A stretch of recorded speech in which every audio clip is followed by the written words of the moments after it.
Hey everyone, today's the day for our next rank 1 mindset video, and it's for the best killer when it comes to asserting dominance, and that's the Blight himself. I had a lot of options for potential gameplay footage to use for this video, but decided on one of my games that was really close, and I felt not only shows the power of Blight and standard good plays to make, but also shows mistakes that we can learn from. As far as today's build, I'm running the classic Blight build, which consists of Barbecue and Chili, Hex Ruin, Hex Undying, and Tinkerer. And for rush add-ons, I'll be using Canker Thorn for rush recovery speed, and Blighted Crow to increase rush speed for every consecutive rush. Another good combo would be stacking turn rate, as it can help make some plays at loops with his power. I personally stayed away from the very rare and ultra rare add-ons for these games, as they seem a bit much or too niche for fun builds at a later time, but let's get back to the perks. Barbecue and Chili would give us some extra blood points and reveal survivors' auras who are at least 40 meters away from the survivor we hook. Hex Ruin regresses gens that aren't being worked on by 200% regression value. Hex Undying allows us to see survivors' auras who are near totems,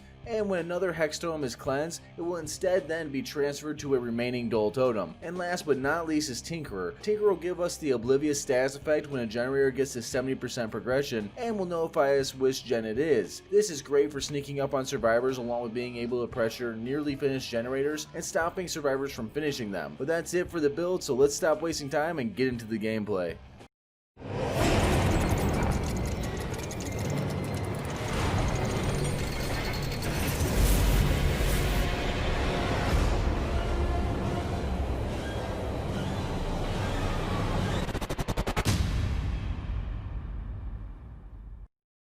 Love and hate these poses. This one makes Blight look like a scarecrow, and I'm kinda digging it. When I start my matches as Blight, I like to look for a brief moment and then plan my route with my rush. I prefer to use rush early to scout out the map and look for early chases. Most killers struggle finding a fast target, but Blight excels at it. The early game is extremely important, so by quickly darting around the map and checking nearby gens, you allow yourself to slowly pinpoint where the survivors are.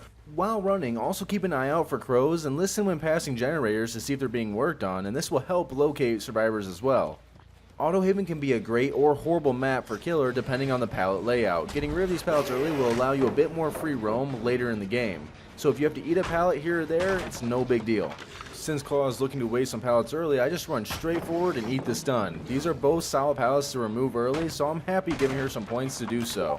Hearing the generator inside gives me more than enough reason to end the chase with Claudette here and provide pressure inside the garage. Remember, early chases aren't all about hitting and downing survivors, especially when you're going against solid survivors who know how to loop.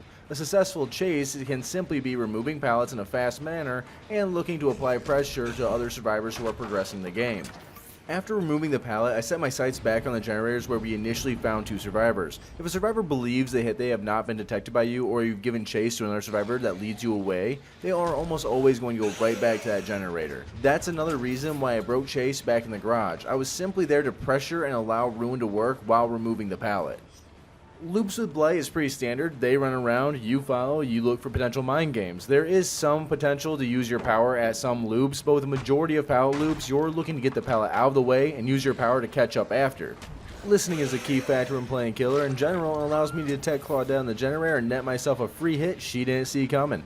Using Blight's power is simple and at the same time difficult, as it forces you to think a few moves ahead to utilize the most out of it. Here I assert some juicy dominance, but something to point out is that if you're swinging from the rush, you can actually glide around the corner of obstacles. Also, if there's no need to use the rush, don't use it. Just go ahead and take the guaranteed hit. I see a lot of Blight players out there trying to dash around when a survivor is out in the open. Sometimes there's just no need to use your power, and that's okay.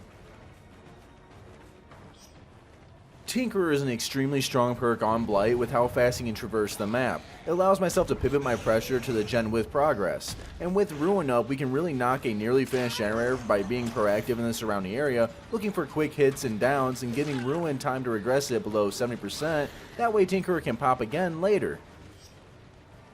Something to note here is that instead of going for the hook right away, I immediately aim to go back and pressure the gen because I know Nia is going to try and pop it. I'm willing to let the survivors pick up Steve while I aim to down Nia instead, as this protects the generator and will net me a hook in the process.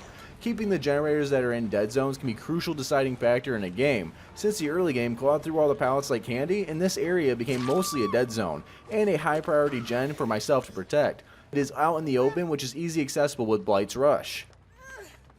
When you see very fast heals like this, it typically means that the survivors are grouped up healing. This is a positive and negative thing. The positive being that they are grouped up and not on generators, which means that they have some potential for free hits. But the negative is that they are essentially resetting the game and removing some of my pressure without spending a ton of time to do so.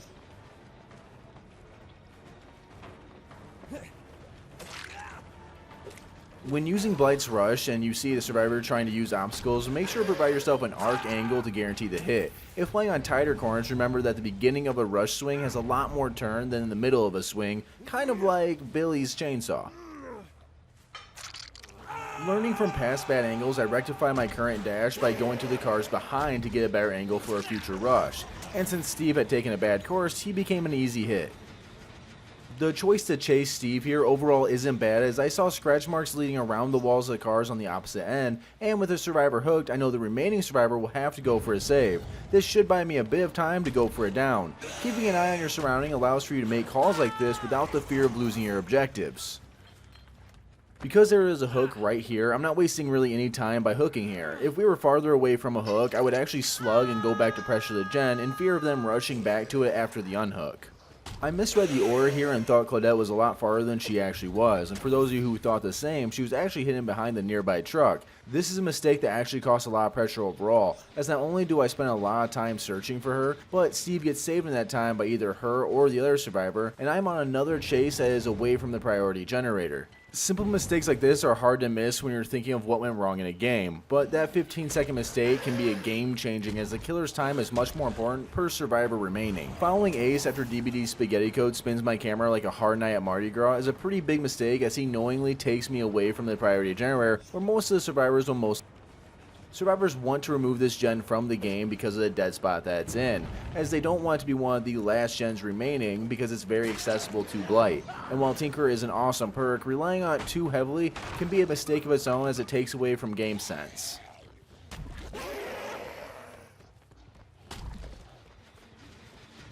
I opt to swing here and break myself out of rush to save stacks, as I didn't see a way to bounce effectively with 2 remaining stacks and hit Claudette in the process, so it's better to actually get myself out of rush and get the stacks going back up for a future dash.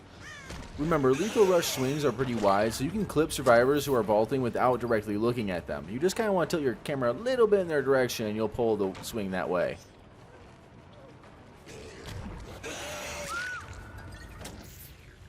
The downside of this chase is that I lost Ruin, and while there's no real effective way that I was going to actually keep it, I will now have to remember to kick generators, and that the regression process won't be as effective, as it doesn't regress no longer at 200% of its value.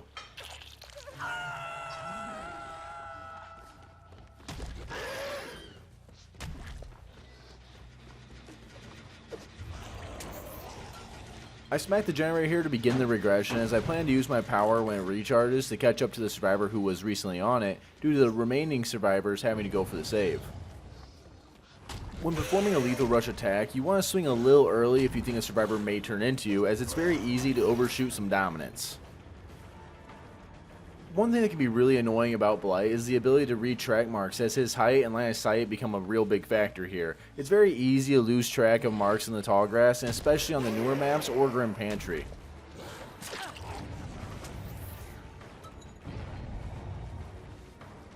I notice Nia sneaking away from the generator and see that Steve is going to make it to the strong vault in this loop. This is where breaking chase and going for the easier target come into play. Now, taking a moment to break the generator here could be a mistake, but at the time I was thinking Nia would stay easily accessible if she didn't think I had seen her. With Blight slams, remember you have a moment to plan your next move. This is also a mind game, as survivors have to guess what route you're going to take, so take a moment to plan the future rush so you don't look silly by just bouncing around for no reason. Take slam duration add-ons to help you with this if you are struggling, and eventually it will become second nature. Shack can be played with Blight's Rush, but the walls and surrounding objects can be a little bit finicky on the hitboxes, and you may find yourself being stopped by a pebble or gliding off a surface you meant to slam into. This is also a game where turning add-ons would have been greatly appreciated. While we're in Shack, let's go ahead and talk about one of Blight's weak areas, and that's vault loops. While this Shack has a tree to bounce off of in the corners of the doorway, there may be layouts where there's not much to ricochet off of, and if a survivor can effectively run them, it's best to leave that area and search for easier prey, as it's very easy to lose track of time with Blight, much like I do here.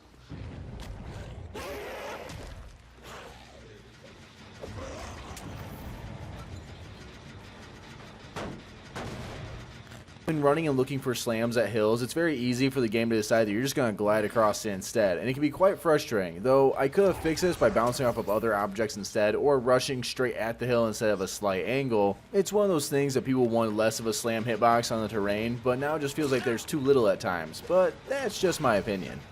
While it seems like I'm in control of the game, I already know at this point in the game that one long chase with Nia has actually put a huge damper on the game, especially with the other survivors now being fully healed and reset. And because of that one long chase and bad decision, it's not surprising to see gens pop like this. Right here is where I regret not kicking the generator, but it was a double-edged sword anyways. If I had kicked it, the Steve most likely makes it to a loop, but by not kicking it, I gave the group an easy free gen. While I believe I made the right call, I am currently kicking myself in the dome for the one long chase. And this is why I chose to show this game over the 5 others I actually had selected, as this shows how one decent mistake can really tilt a game in the survivor's favor. And now as killer, I have to turn up the pressure to be able to secure a victory even though I have quite a few hooks. With no survivors dead and 2 gens remaining, it's very possible for them all to escape and for those last 2 gens to go by in a flash. I can tell right away that the survivors are going to try and play around Shack Generator, as it's still a solid loop to waste time against Blight, and if a survivor is going to turn into you when you slam near them, quickly rush and swing. Even if they manage to start to fast you should manage to snag a hit. A very common thing good players will do against Blight that's pretty effective, especially if the rush attack has a chance to snag their normal trajectory, is to go inside a doorway and hug the wall just inside, as it's very difficult to get that turn enough to hit them. Slamming into the corner of the shack is almost always the safer bet. With the way the rock loop is here, it's very easy for a survivor to read where you're coming from on either side and have plenty of time to react. There's little to no mind game here, and it's best just to remove the pallet as soon as possible. Blight is a very rewarding killer when outplaying a survivor with your rush attacks, and this is why he's one of the most fun killers in the game in my opinion. Steve wants me to chase him here and knows that if I do so, I will most likely lose the game, even if he goes down quickly. I have to put all of my current pressure here as I have tabs on 3 survivors, with one of them being down nearby. This is where another mistake comes into play, as I see Claudette and I feel I have enough time to snag the Nia and offset the slug by downing her, though I made the simple mistake of forgetting about Deadheart in existence. And it's very easy to Deadheart Blight's rush attack. The safe bet was actually to hook Ace after hitting the Nia at Shack. That mistake led into a questionable play, as I felt both survivors ran this way to heal up the Ace. This is giving survivors a lot more time to pressure the remaining gens, and you can bet they're on them. And in hindsight, it's very easy to see the time wasted overall, which is why we watch these videos and go over these mistakes to avoid, or at least give notice to them in future games to give ourselves the ability to adjust to our current games. And while this chase wasn't long by any means, 2 or 3 survivors on a gen can make it pop in about 40 seconds or even less if it has current progress. Blight is allotted a bit more free reign of this because of his ability to traverse the map, but that doesn't mean it's a good habit to always have, so make sure to watch for simple things like this in your games if you feel like the game got away from you.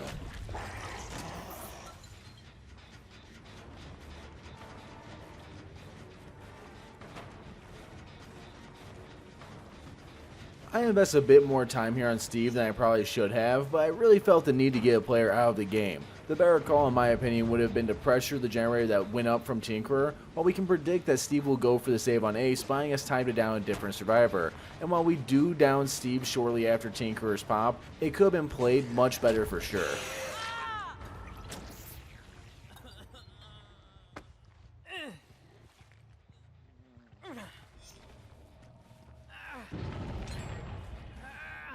With Ace being saved, I now have every survivor's location, and I can begin to predict their next moves. With far away hook, the survivor will always heal the person they unhooked, and after that they're going to attempt to move in a direction of a generator, specifically the generator that feels the most safe to do, which is the farthest away from the 3 that are remaining.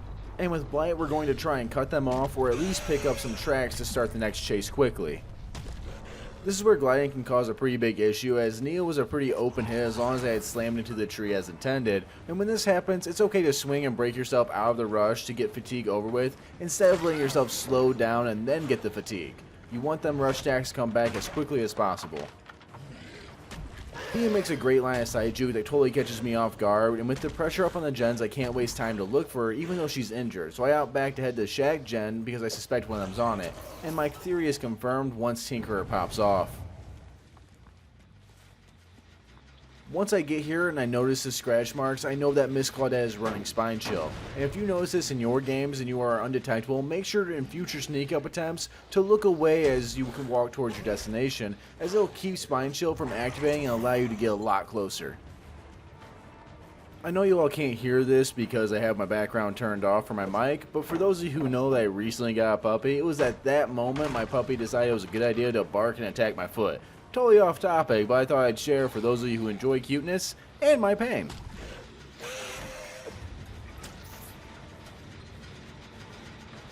When you see a generator that is nearly ready to pop and survivors who are swapping off of it, you have to make a decision to go for a down or slug. Protecting a generator can only go so far when a team is swapping in and out for it, and they will get it after a point in time, especially if your perks like Ruin and Dying are gone, so you have to find a moment to commit. I see Ace heading to the gem, which is nice for information, but there's no reason to stop chasing Claudette here, as I need to do my best to get it down here and now, especially by this generator. With Ace staying nearby, I know he's looking for a moment to come and hop on this generator to pressure it, so by continuing this chase, I can at least keep tabs on both survivors. As soon as I see Ace, I know he's going to be that guy, and the best play is to drop Claude and look for the double slug. Every survivor is on death hook, and this game is coming down to the wire. Even though Tinker has just went off, there's nothing I can do about that, as I have to focus solely on chasing this Ace in order to not only down him, but to make sure that Claudette doesn't have a great and easy time to use Unbreakable if she has it.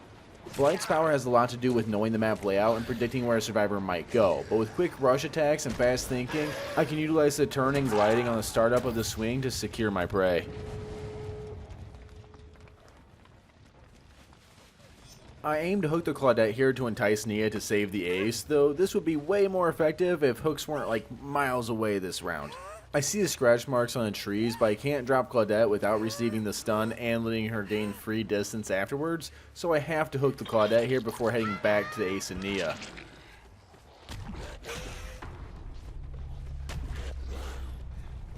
After Ace turns the corner, I aim for Nia, and I know she has Dead Hard, but I go for it hoping she may mistime it. While Dead Hard can be utilized very easily against Blight, I could have tried maybe holding out a little bit longer before looking for the swing, but it's pretty nitpicky when it comes to that. Either way, Ace put himself in a really bad situation and I capitalized on it. I suspect that Nia is staying around in the area in order to attempt a flashlight save, because we all need that hero moment in Dead by Daylight when we're playing as Survivor.